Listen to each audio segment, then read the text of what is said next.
ఒప్పుకోలు -విడుదల -పరమానందం. పరిచయం. జీవితంలో అన్నిటికంటే గొప్ప భాగ్యం ఏది? ధనమా, పదవియా అంటే దేవుని వాక్యం చెబుతోంది, ఎవని అతిక్రమములకు పరిహారము కలుగునో, ఎవని పాపము కప్పబడునో వాడు ధన్యుడు. కీర్తనలు 32:1. ఈ కీర్తన దావీదు మహారాజు తన జీవితంలో చేసిన తప్పును దాచిపెట్టినప్పుడు అనుభవించిన వేదనను, దానిని ఒప్పుకున్నప్పుడు పొందిన ఉపశమనాన్ని మనకు వివరిస్తుంది. 1. మౌనం తెచ్చే మరణవేదన. పాపాన్ని దాచిపెట్టినప్పుడు అది మనల్ని లోపల నుండి దహించివేస్తుంది. దావీదంటాడు, తాను మౌనముగా ఉన్నంతకాలం తన ఎముకలు పాతగిలిపోయాయని, దేవుని చెయ్యి పగలురేయి తనమీద బరువుగా ఉందని. కీర్తనలు 32:3-4. నేటి అన్వయం. నేడు చాలామంది మానసిక ఒత్తిడికి, ఆందోళనకు కారణం బయటకు చెప్పుకోలేని రహస్య పాపాలు లేదా అపరాధభావం. మన తప్పులను దాచుకుంటే అవి మన శారీరక ఆరోగ్యంపై కూడా ప్రభావం చూపుతాయి. పాపమనేది ఆత్మకు పట్టిన వ్యాధి వంటిది. 2. ఒప్పుకోలు తెచ్చే విడుదల. విముక్తి ఎప్పుడు కలుగుతుంది? నా దోషమును కప్పుకొనక నీ సన్నిధిని, నా పాపమును ఒప్పుకొంటిని అని దావీదు అన్నప్పుడు దేవుడు వెంటనే క్షమాపణను అనుగ్రహించాడు. కీర్తనలు 32:5.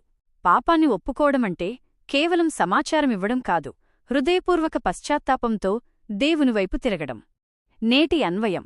దేవుడు మన హృదయాలను చూసేవాడు. మనం లోకాన్ని మోసం చేయవచ్చు, కాని ఆయనను కాదు. మనం ఎప్పుడైతే ప్రభువా, నేను పాపిని అని నిజాయితీగా అంగీకరిస్తామో అప్పుడు అపరాధ భావన అనే భారం మన భుజాలమీద నుండి దిగిపోతుంది.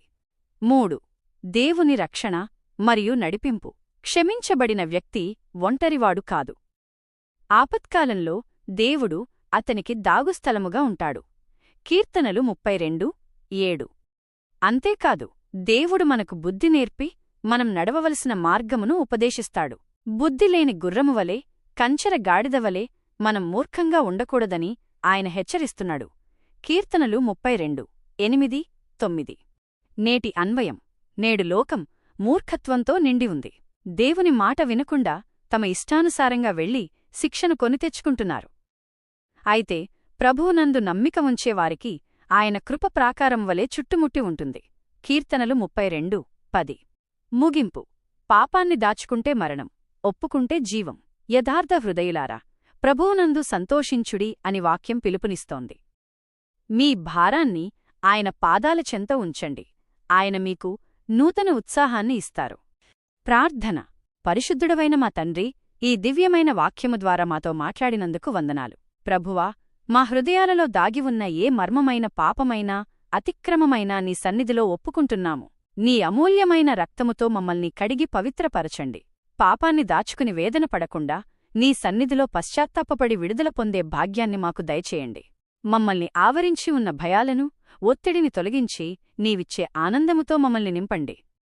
బుద్ధిలేని జంతువులవలే కాకుండా నీ కనుదృష్టి మామీద ఉంచి నీ మార్గములో మమ్మల్ని నడిపించమని మా రక్షకుడైన యేసుక్రీస్తు నామములో ప్రార్థిస్తున్నాము పరమతండ్రి. ఆమేన్.